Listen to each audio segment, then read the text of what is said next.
Dördüncü nükte-i belagat. Kur'an, kah olur, mahlukat-ı ilahiyeyi bir tertiple zikreder, sonra o mahlukat içinde bir nizam, bir mizan olduğunu ve onun semereleri olduğunu göstermekle, güya bir şeffafiyet, bir parlaklık veriyor ki, sonra o ayne misal tertibinden cilvesi bulunan esma-i ilahiyeyi gösteriyor. Güya o mahlukat-ı mezkûre, elfazdır. Şu esma, onun manaları yahut o meyvelerin çekirdekleri yahut hülasalarıdırlar. Mesela, وَلَقَدْ خَلَقْنَا الْاِنْسَانَ مِنْ سُلَالَةٍ مِنْ طِينٍ ثُمَّ جَعَلْنَاهُ نُطْفَةً فِي قَرَارٍ مَكِينٍ ثُمَّ خَلَقْنَا النُّطْفَةَ عَلَقَةً فَخَلَقْنَا الْعَلَقَةَ مُضْغَةً فَخَلَقْنَا الْمُضْغَةَ عِظَامًا فَكَسَوْنَا الْعِظَامَ لَحْمًا ثُمَّ أَنْشَأْنَاهُ خَلْقًا آخَرَ فَتَبَارَكَ اللّٰهُ أَحْسَنُ الْخَالِقِينَ. İşte Kur'an, hilkat-ı insanın o acip, garip, bedi, muntazam, mevzun etvarını öyle ayne misal bir tarzda zikredip tertip ediyor ki, فَتَبَارَكَ اللّٰهُ أَحْسَنُ الْخَالِقِينَ içinde kendi kendine görünüyor ve kendini dedirttiriyor. Hatta vahyin bir katibi şu ayeti yazarken, daha şu kelime gelmezden evvel şu kelimeyi söylemiştir. Acaba bana da mı vahiy gelmiş zannında bulunmuş? Halbuki evvelki kelamın kemali nizam ve şeffafiyetidir ve insicamıdır ki o kelam gelmeden kendini göstermiştir.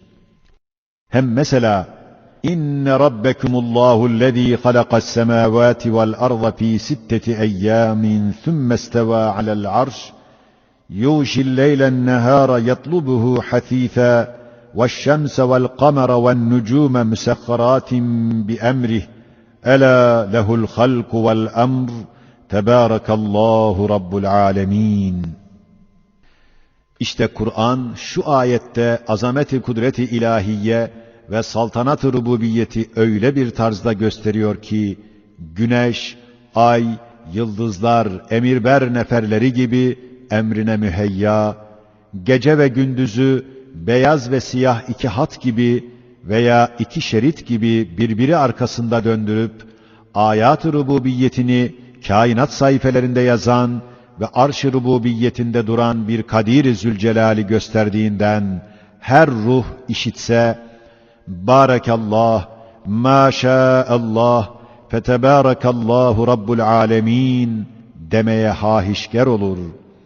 Demek, Tebârekallahu Rabbul Âlemîn, sabıkın hülasası, çekirdeği, meyvesi ve âb-ı hayatı hükmüne geçer. 5. Meziyet-i cezalet. Kur'an, bazen tegayyüre maruz ve muhtelif keyfiyata medar maddi cüz'iyatı zikreder. Onları hakaik-i sabite suretine çevirmek için, sabit, nurani, külli esma ile icmal eder, bağlar. Veyahut tefekküre ve ibrete teşvik eder bir fezleke ile hatime verir. Birinci mananın misallerinden mesela, وَعَلَّمَ آدَمَ الْأَسْمَاءَ كُلَّهَا ثُمَّ عَرَضَهُمْ عَلَى الْمَلَائِكَةِ فَقَالَ أَنْبِئُونِي بِأَسْمَاءِ هَؤُلَاءِ إِنْ كُنْتُمْ صَادِقِينَ قَالُوا سُبْحَانَكَ لَا عِلْمَ لَنَا إِلَّا مَا عَلَّمْتَنَا إِنَّكَ أَنْتَ الْعَلِيمُ الْحَكِيمُ. İşte şu ayet, evvela Hazreti Adem'in hilafet meselesinde melaikelere rüçhaniyetine medar onun ilmi olduğu olan bir hadise-i cüz'iyeyi zikreder. Sonra o hadisede melaikelerin Hazreti Adem'e karşı ilim noktasında hadise-i mağlubiyetlerini zikreder. Sonra bu iki hadiseyi iki ismi külli ile icmal ediyor. Yani entel alimul hakim, yani alim ve hakim, sen olduğun için Adem'i talim ettin, bize galip oldu. Hakim olduğun için bize istidadımıza göre veriyorsun. Onun istidadına göre rüçhaniyet veriyorsun.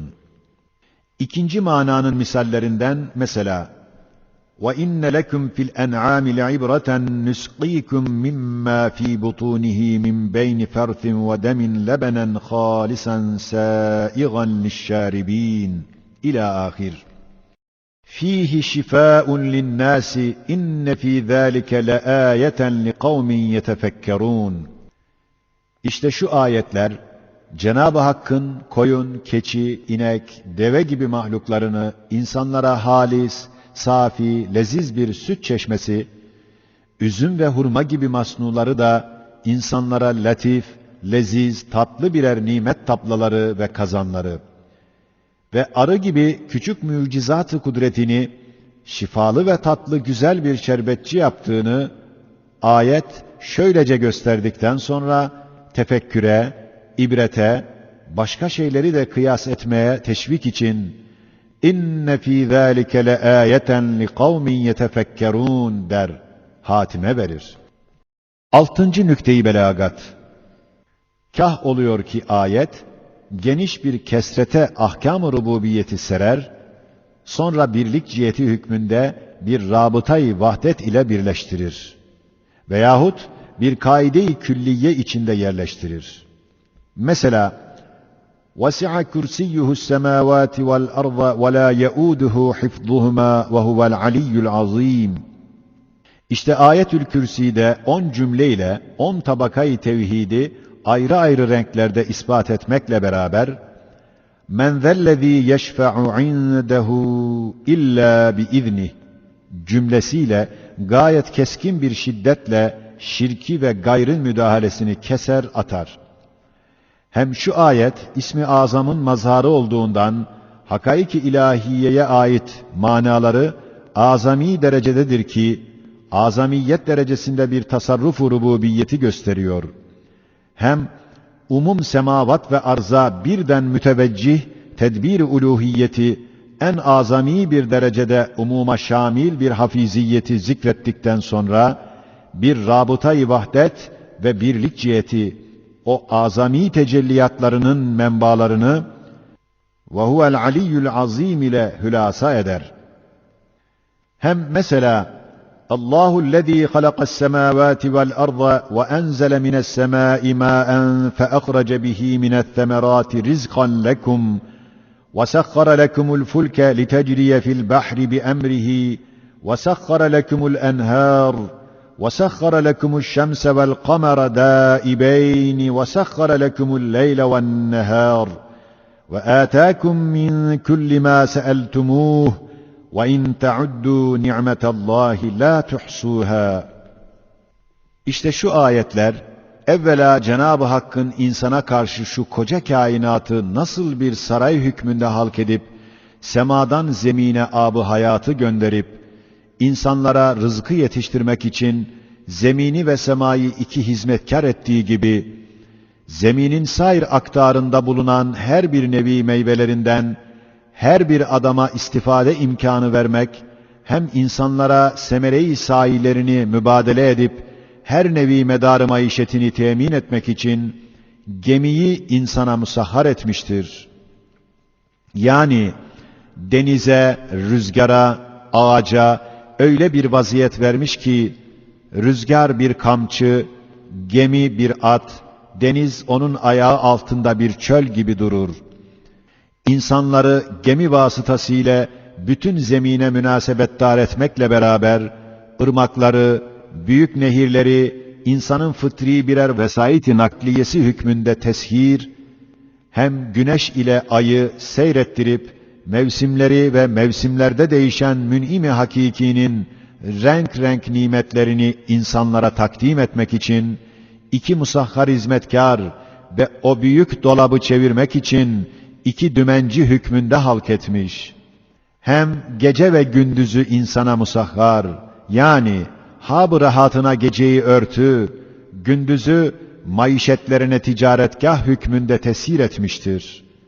İşte bu niam-ı ilahiyeyi tadat ettikten sonra, insana verilen nimetlerin ne kadar geniş bir dairesi olduğunu gösterip, o dairede ne derece hadsiz nimetler dolu olduğunu, şu, وَآتَاكُمْ مِنْ كُلِّ مَا سَأَلْتُمُوهُ وَاِنْ تَعُدُّوا نِعْمَةَ اللّٰهِ لَا تُحْصُوهَا fezleke ile gösterir. Yani istidat ve ihtiyacı fıtri lisanı ile insan ne istemişse bütün verilmiş. İnsana olan nimet-i ilahiye tadat ile bitmez, tükenmez. Evet, insanın madem bir sofrayı nimeti semavat ve arz ise ve o sofradaki nimetlerden bir kısmı şems, kamer, gece, gündüz gibi şeyler ise elbette insana müteveccih olan nimetler haddü hesaba gelmez. 7. Sırrı belagat. Kah oluyor ki ayet, zahiri sebebi icadın kabiliyetinden azletmek ve uzak göstermek için müsebbebin gayelerini, semerelerini gösteriyor. Ta anlaşılsın ki sebep yalnız zahiri bir perdedir. Çünkü gayet hakimane gayeleri ve mühim semereleri irade etmek, gayet alim, hakim birinin işi olmak lazımdır. Sebebi ise şuursuz, camittir.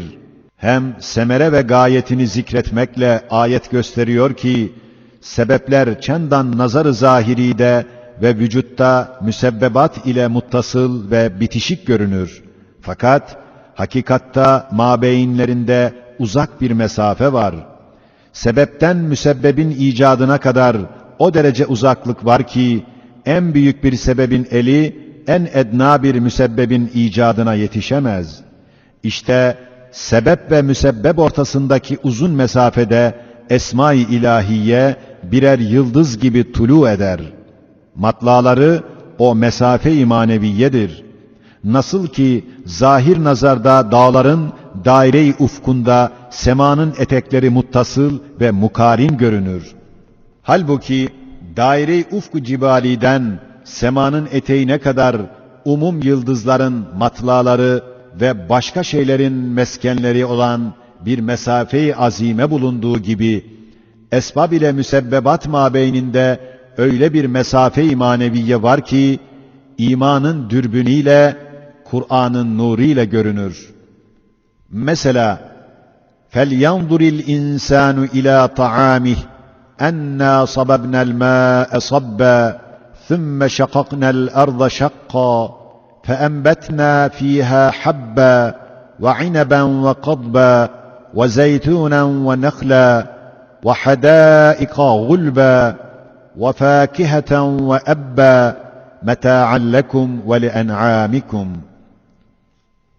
İşte şu ayeti kerime, mucizat-ı kudret-i ilahiyeyi bir tertib-i hikmetle zikrederek, esbabı müsebbebata rapt edip, en ahirde meta'an lekum lafzıyla bir gayeyi gösterir ki, o gaye, bütün o müteselsil esbab ve müsebbebat içinde, o gayeyi gören ve takip eden gizli bir mutasarrıf bulunduğunu ve o esbab, onun perdesi olduğunu ispat eder.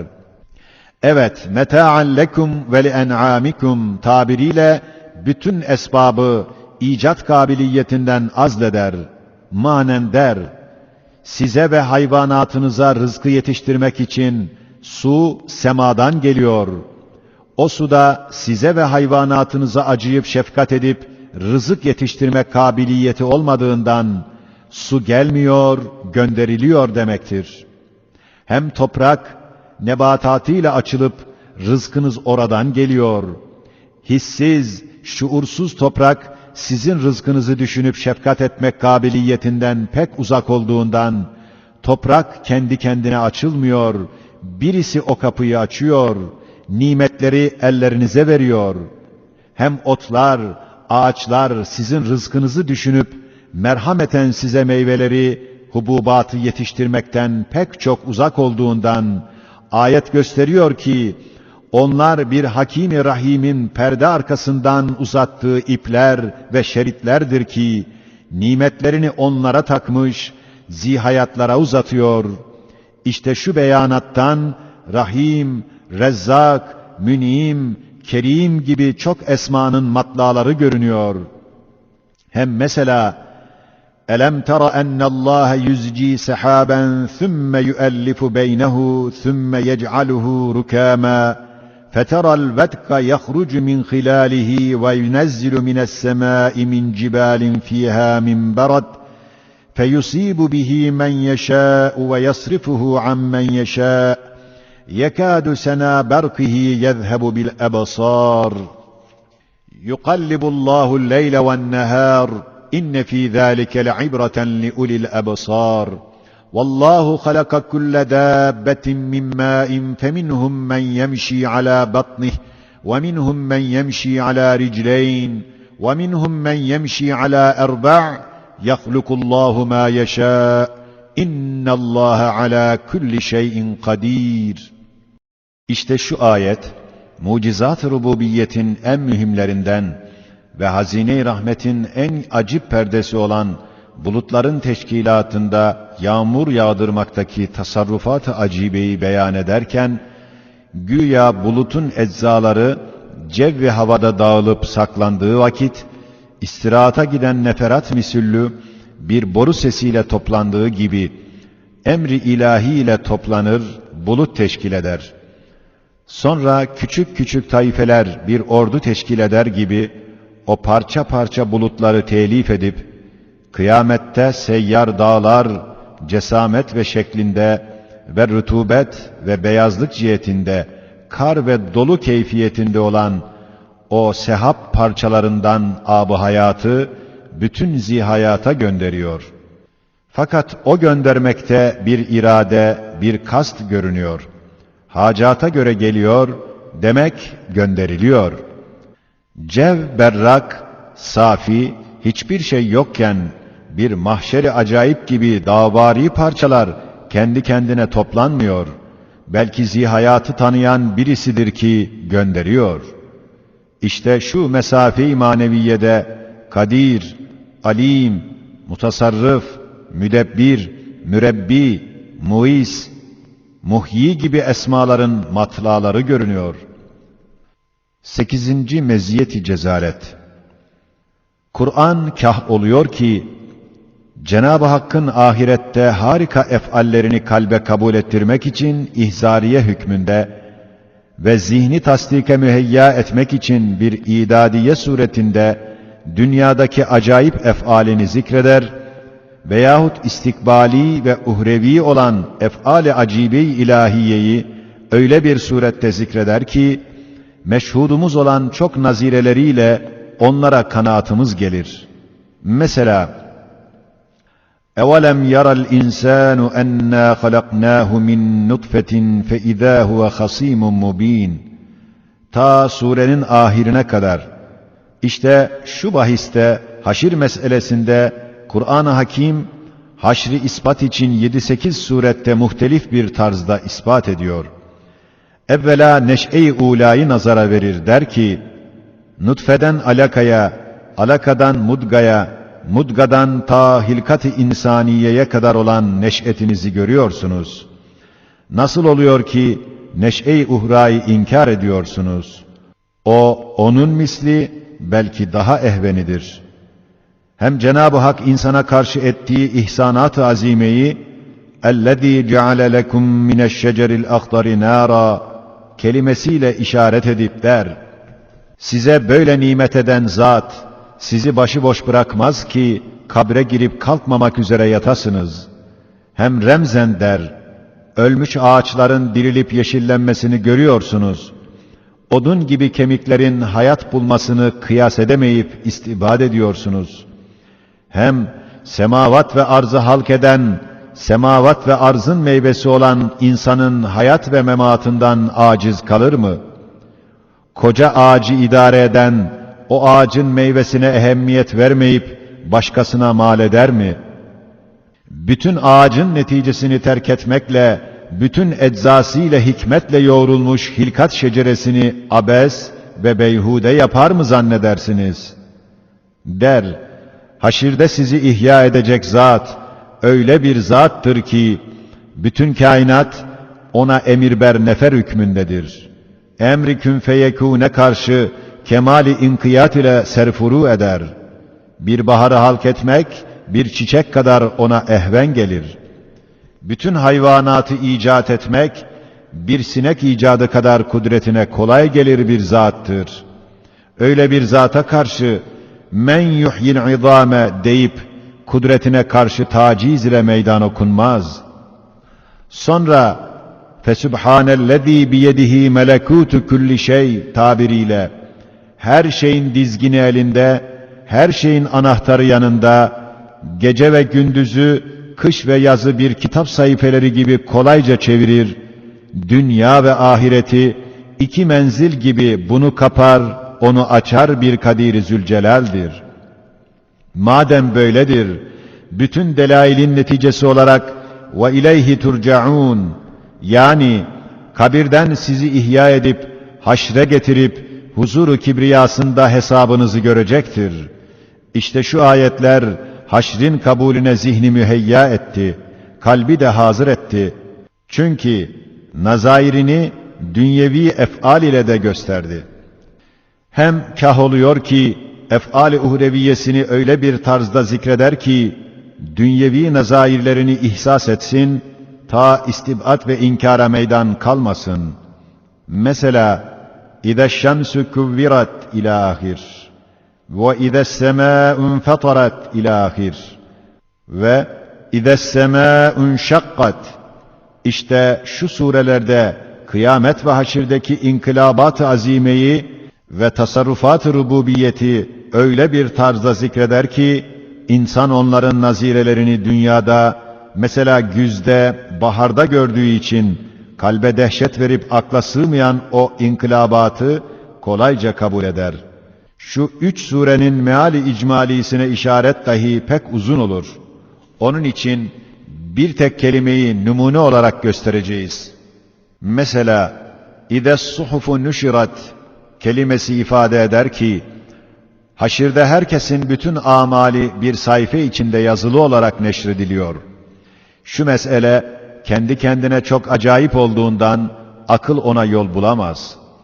Fakat surenin işaret ettiği gibi Haşr-ı Bahari'de başka noktaların naziresi olduğu gibi şu neşr-i suhuf naziresi pek zahirdir. Çünkü her meyvedar ağacın ya çiçekli bir otun da amelleri var, fiilleri var, vazifeleri var. Esma-i ilahiyeyi ne şekilde göstererek tesbihat etmiş ise ubudiyetleri var. İşte onun bütün bu amelleri tarihi hayatlarıyla beraber umum çekirdeklerinde, tohumcuklarında yazılıp başka bir baharda, başka bir zeminde çıkar. Gösterdiği şekil ve suret lisanıyla gayet fasih bir surette analarının ve asıllarının amalini zikrettiği gibi dal, budak, yaprak, çiçek ve meyveleriyle sayfe-i amalini neşreder. İşte gözümüzün önünde bu hakimane, hafizane, müdebbirane, mürebbiyane, latifane şu işi yapan odur ki der. İza suhufu nüşirat. Başka noktaları buna kıyas eyle. Kuvvetin varsa istinbat et. Sana yardım için bunu da söyleyeceğiz. İşte İza şemsu kuvvirat. Şu kelam tekvir lafzıyla, yani sarmak ve toplamak manasıyla parlak bir temsile işaret ettiği gibi nazirini dahi ima eder. 1. Evet, Cenab-ı Hak tarafından adem ve esir ve sema perdelerini açıp güneş gibi dünyayı ışıklandıran pırlanta misal bir lambayı hazine-i rahmetinden çıkarıp dünyaya gösterdi. Dünya kapandıktan sonra o pırlantayı perdelerine sarıp kaldıracak. 2. Veya ziya metaını neşretmek ve zeminin kafasına ziyayı zulmetle münabebeten sarmakla muvazzaf bir memur olduğunu ve her akşam o memura metaını toplattırıp gizlettiği gibi kah olur bir bulut perdesiyle alışverişini az yapar, kah olur ay onun yüzüne karşı perde olur, muamelesini bir derece çeker, metaını ve muamelat defterlerini topladığı gibi elbette o memur bir vakit o memuriyetten infisal edecektir. Hatta hiçbir sebebi azl bulunmazsa şimdilik küçük fakat büyümeye yüz tutmuş yüzündeki 2 leke büyümekle güneş yerin başına izni ilahiyle sardığı ziyayı, emri Rabbani ile geriye alıp, güneşin başına sarıp, haydi yerde işin kalmadı der, cehenneme git, sana ibadet edip, senin gibi bir memuru musahharı sadakatsizlikle tahkir edenleri yak der. İde şemsü küvvirat fermanını lekeli siyah yüzüyle yüzünde okur.